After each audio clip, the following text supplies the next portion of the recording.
Bueno, pues seguimos con el tema de la sucesión y el proceso electoral en este municipio tan bello como es Pachuca, pero me gustaría también que viéramos que en otros municipios también hay problemas entre los partidos para designar a sus candidatos. Muchas veces no ponen a los que son los que la gente esperaba, otras veces ponen a uno que es a los que la gente esperaba, pero que ya no lo quisieron porque quedaron sus amigos fuera. Siempre va a haber pros y contras con un candidato, eso queda claro, la ciudadanía lo sabe. El caso que yo le vería a Eleazar como algo que debería trabajar sobre él es que no tiene negativos, porque no ha participado en la política, y esa puede ser una extraordinaria masa para diseñar un muy buen candidato. Lo mismo sucede con Gloria y con Natividad, y entonces estamos en un proceso electoral que hay que darle la duda de cómo va a venir, y vamos a empezar a analizar. Pero también a nivel nacional se han dado cosas raras y muy raras, entre una polarización como siempre de los grandes políticos, y tenemos el tema de la reforma política, Pepe. Y los entretelones, Luis. Podemos platicar de los temas. A lo mejor te pregunto, oye, vamos a platicar sobre los entretelones de la reforma política. Bien, porque los temas son muy interesantes. Hablar de la reelección legislativa o hablar también de las candidaturas independientes, pues es tema apasionante que platicaremos también. Pero yo creo que lo que ha privilegiado hoy la opinión pública es justamente esta lucha de facciones al interior de los partidos políticos, que de alguna manera algunos leyeron como un freno a la reforma política. Yo me he resistido a pensarlo, porque, fíjate, aprueban la reforma política en el Senado de la República y dicen, es que la Cámara de Diputados la frena por instrucción del gobernador Peña Nieto. Bueno, está claro el lenguaje electoral, como del otro lado también contesta, pero que es válido, en contra del presidente, lo entiendo perfectamente. Pero hay algo que no se detuvieron a analizar los que diseñaron este argumento, y es que uno de los grandes impulsores de la reforma política, particularmente de las candidaturas independientes, ¿quién es? Jorge Castañeda, sí, claro. Guzmán. Y Jorge Castañeda, página 94 de su libro Un futuro para México. Para que vean que sí lo leyó, ¿eh? No sé. Dice... ¿En qué párrafo? En el punto número 1, por Dios, lo dice en el punto número 1, dice, para alcanzar mayor gobernabilidad en este país, hay que suprimir la cláusula de sobrerepresentación legislativa. Traducido al español para nuestro auditorio. ¿Qué significa? Cuando alguien alcance el 35%, tenga, digamos, ese incentivo que hasta hoy está frenado legalmente, para que podamos construir más sencillamente mayorías simples en la Cámara de Diputados. ¿En lugar de los pluris? No la figura plurinominal es una manera a la cual arriba a la Cámara, ¿no? Hay distritos uninominales y hay una lista a través de las cuales los partidos políticos meten a las personas que consideran pueden representarlos de mejor manera en la Cámara. Son votos de partido, por así decirlo, diputados de partido. En realidad, lo que implica la cláusula de sobrerepresentación es un mecanismo para consolidar mayorías de forma más simple al interior de las cámaras. Algo que, por cierto, no tenemos desde 1997, cuando el PRI perdió aquella mayoría. Desde 1997. ¿Por qué? Porque la gente asume, veníamos de un régimen de partido hegemónico con casi 70 años de mayorías absolutas. La gente decía, voto para presidente por X, pero para el Congreso voto por Y, para darle un contrapeso, para que no tenga todas consigo, para que el Congreso controle. ¿Es el voto diferenciado? El problema del voto diferenciado, Luis, es que en la práctica lo que creamos fue una democracia bastante impráctica, en la que el que llega no solo llega con muy estrecho margen de votación, ¿sí? Felipe Calderón llega con el punto 56, sino además con minorías parlamentarias. Entonces, sea cual sea su programa de gobierno, se le complica implementarlo a través del Parlamento, del Congreso Bicameral de México. Entonces, Lo que propone Jorge Castañeda es suprimir esa cláusula que impide crear de manera más fácil mayorías en las cámaras. Bueno, qué paradoja, porque la propuesta hace un año la hacía en varios artículos de fondo el gobernador Enrique Peña Nieto. Entonces, lo que estamos observando, y que a mi juicio ha estado lejos del debate público, es que uno de los grandes promotores de la reforma política, Jorge Castañeda, está de acuerdo con lo que planteaba el gobernador Peña Nieto, y así lo planteó en un artículo de Reforma el pasado jueves. Y decía, si el costo de que la reforma se apruebe en septiembre es que se incluye el tema de la supresión de la cláusula de sobrerepresentación legislativa y porque lo propone Peña Nieto, que así sea. Porque la realidad, nada más termino la idea, la realidad es que no podemos dejar de lado factores para la viabilidad y gobernabilidad democrática tan interesantes, que nos pueden gustar o no, simplemente porque vienen con el sello o el tufo de un Estado o de una precandidatura. Bueno, eso es lo que la gente recibe. O sea, los políticos no se ponen a pensar que muchas de las acciones que ellos hacen, que a lo mejor están bien, pues a la hora que le llega a las personas, a la opinión pública, vienen ya muy distorsionadas. Es decir, lo que se transmitió con la reforma política no fueron los temas de la reforma política. La gente lo que asimiló fue que era un problema entre Manlio y era un problema entre Peña Nieto y los panistas y los pinos. Bueno, por ahorita lo vamos a discutir. Y los panistas y los propios pinos empezaron a echarle a que era el diputado número 501 porque mandó a todos los diputados de la Cámara a votar en contra.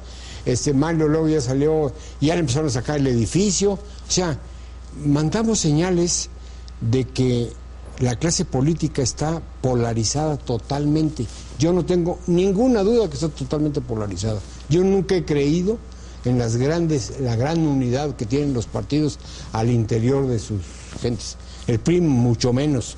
El PRI está dividido en dos partes y luego tiene un representante que es el culpable de lo que está pasando, de apellido colorido, Rojas, que es el que ha hecho todas las cosas que están pasando mal. Ya nadie confía en él y tarde o temprano pues van a tener que modificarlo de ahí porque está entorpeciendo. Ni su propia bancada confía en él. Porque está entorpeciendo el buen camino que puede tener una reforma política. Digo, el tema de la reforma política lo platicamos en el escenario de radio, también en semanas atrás, en donde decíamos que el tema de la reforma política quedó realmente muy corta para el tema de lo que aspirábamos, una verdadera reingeniería de nuestro sistema político mexicano. Sí hay avances trascendentes, pero por ejemplo el tema de las candidaturas independientes, que también hablábamos y lo hablamos, que puedan ser posibles para el 2012, sí, nada más que tenemos que pasar el tránsito de la regulación, de la reglamentación de esas candidaturas para ver verdaderamente quién habrá de financiar esas candidaturas. Si el Estado, con las prerrogativas como los partidos políticos reciben, que al rato van a ser 500 o 1000 candidatos independientes y no van a alcanzar esas prerrogativas, o dos, si va a ser a partir de sus propios recursos que al rato no vamos a saber de quién provienen y que al rato posiblemente son del crimen organizado, van a estar financiados, o lo peor aún, que del crimen organizado estén saliendo candidatos y con la cantidad enorme de recursos para que puedan salir a competirle a los partidos políticos. Lo que sí es importante señalar, el tema de las candidaturas políticas, de las candidaturas independientes, me dejan a mí un sabor de que hoy los partidos políticos le dicen a la ciudadanía, cierto, el sistema de partidos políticos en México no sirve, porque realmente entonces tratar de encontrar una fórmula distinta al escenario de los partidos políticos que por toda la vida se ha dibujado en nuestro país de esa minoría, de esa idea, hoy entender que las candidaturas ciudadanas pues realmente vienen a ser un contrapeso de los partidos políticos para tratar de corregir un escenario que es adverso, ¿no? Pero cuando se dan esos dimes y diretes entre unos y otros, ¿por qué no en el Congreso, los diputados, los senadores, si tienen avances en algunas partes de una reforma, no digamos nombres de cuál de ellas, pero si hay avances y hay consenso entre algunos temas de esas reformas, aceptemos las que están correctas, en las que tienen consenso, y las otras dejémoslas a discusión, porque por querer pasar todas las reformas completitas, no avanzan. Este es un ejercicio en ese sentido, Luis, que habemos de celebrar, aunque sea corto, porque sí, en efecto, no fue la reforma deseable, sino la posible, cierto. Pero yo coincido con Roberto en una cosa y me gustaría apuntar otra. Estamos sobrediagnosticados en cuanto a la falta de representatividad de nuestra clase política en función de las necesidades, demandas y el sentir ciudadano. Vamos, la brecha es muy grande, ¿no? Parece que la clase política a veces habita en una burbuja que le impide escuchar lo que pasa de este lado del barranco que se ha abierto entre unos y otros. La gran pregunta es si con estos temas y si con esta reforma estamos solucionando el problema diagnosticado. Y ahí es donde tengo mis dudas. Sí. Pienso que, por ejemplo, se ha vendido, se ha sobreexpuesto las virtudes de la reelección legislativa. ¿Por qué?